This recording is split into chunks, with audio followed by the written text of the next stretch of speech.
Well, well, well. Bonjour, mes amis.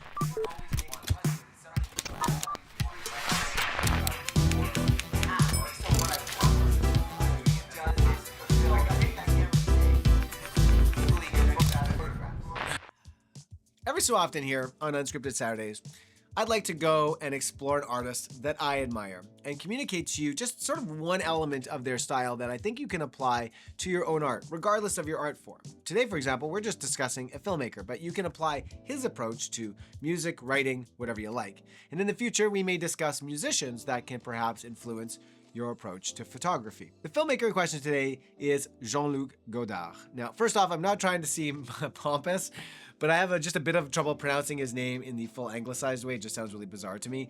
But you can refer to him as Jean-Luc Godard or Godard, as the French say, comme vous voulez. If you are a fan of the films of Quentin Tarantino, Wes Anderson, Wong Kar-wai, or even Christopher Nolan, then you, by proxy, are a fan of Jean-Luc Godard.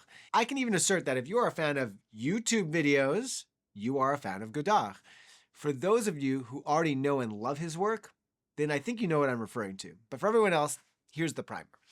Jean-Luc Godard is renowned for his pioneering approach to filmmaking during the French New Wave movement of the 50s and 60s. His work is marked by bold experimentation and intellectualism. His style is characterized by a rejection of traditional narrative structures. He embraced jump cuts, nonlinear storytelling, whoa Nelly, and fragmented editing techniques. As well, he was one of the first to break the fourth wall, where the actors talk directly to the audience.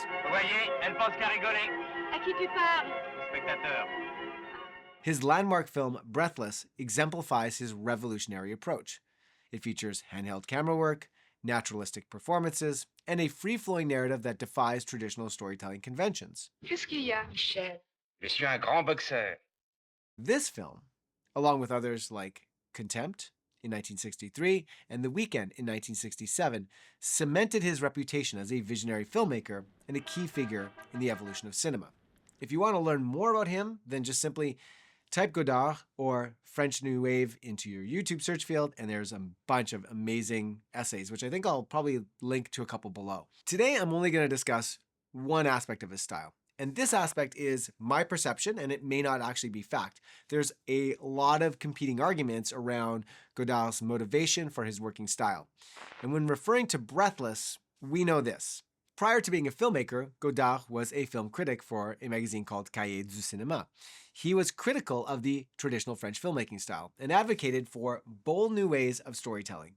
When he shot Breathless, which was his first feature film, he actually had a fully prepared script that was written for him.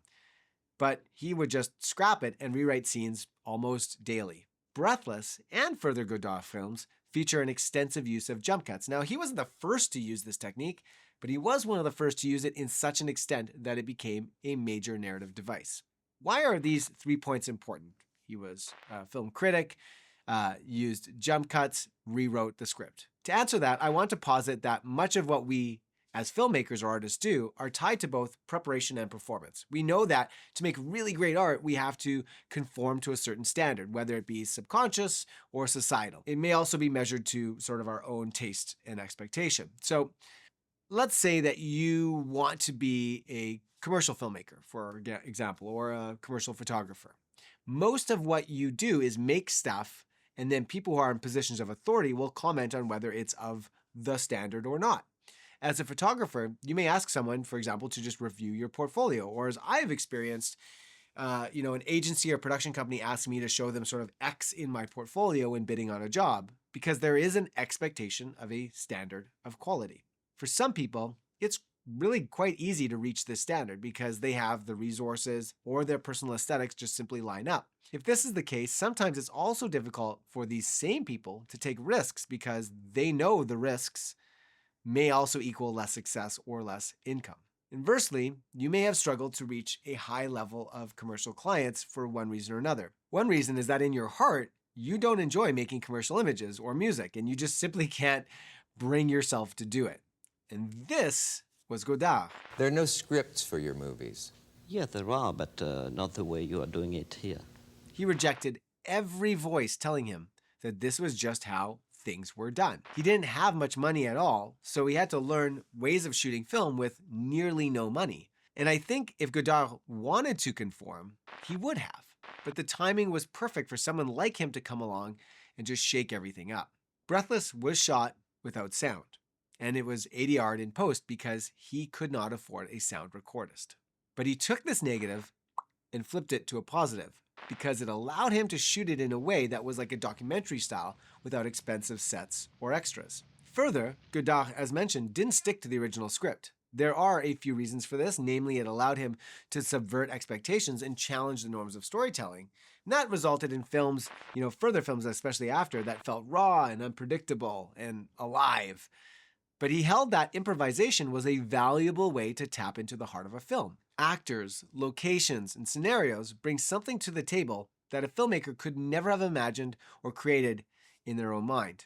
If you rigidly hold on to an idea, then you may have just backed yourself into a corner. Lastly, even beyond Breathless, the films of Godard are known for their jump cuts. Now, it's hard to say how much of this was originally by design. What's well known is that in terms of Breathless, the film he delivered was too long for the studio. And in an effort to both appease the studio, but also perhaps to just ruin the film because he was so upset about it, he recut the film to length just using jump cuts. And now, whatever reason, it represented a fundamental shift in the way that we would tell visual stories going forward.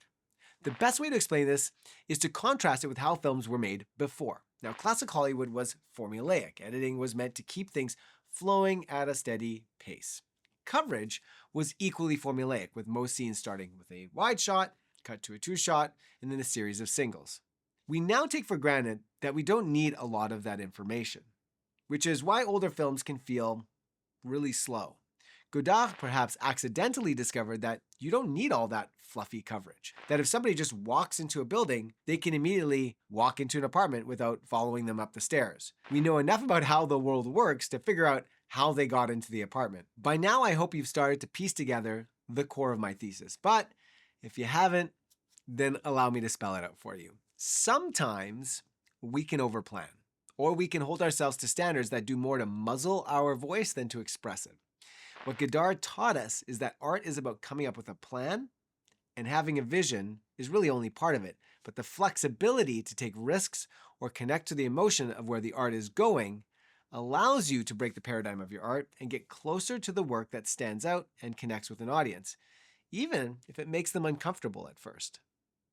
Improvisation isn't always a sign of an ill-prepared artist. Quite the opposite. If you know your craft well, you should be able to sit back and change things up in the moment because it makes the work better, not worse.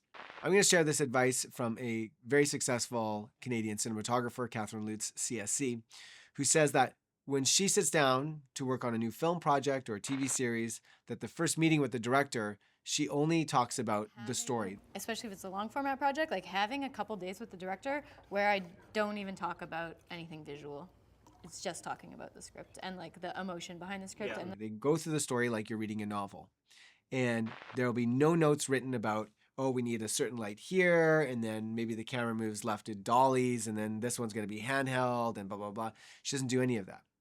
What she does is she sits down with the director, and they try to break down the essence of who these characters are and what their story is. like I just hope, and this is like the hippie in me where I'm just like, it's all seeping in there. And so then when I'm on set and anything goes wrong, it's like, it's there. If you're so inflexible, if you don't know these characters well, then you don't know what to do and you don't know what serves the story. But what serves your art the best is knowing the core emotional impact of the story you're trying to tell or of the image you're trying to present, and have a certain level of flexibility around that to explore and to allow it to create something new that you could have never imagined yourself.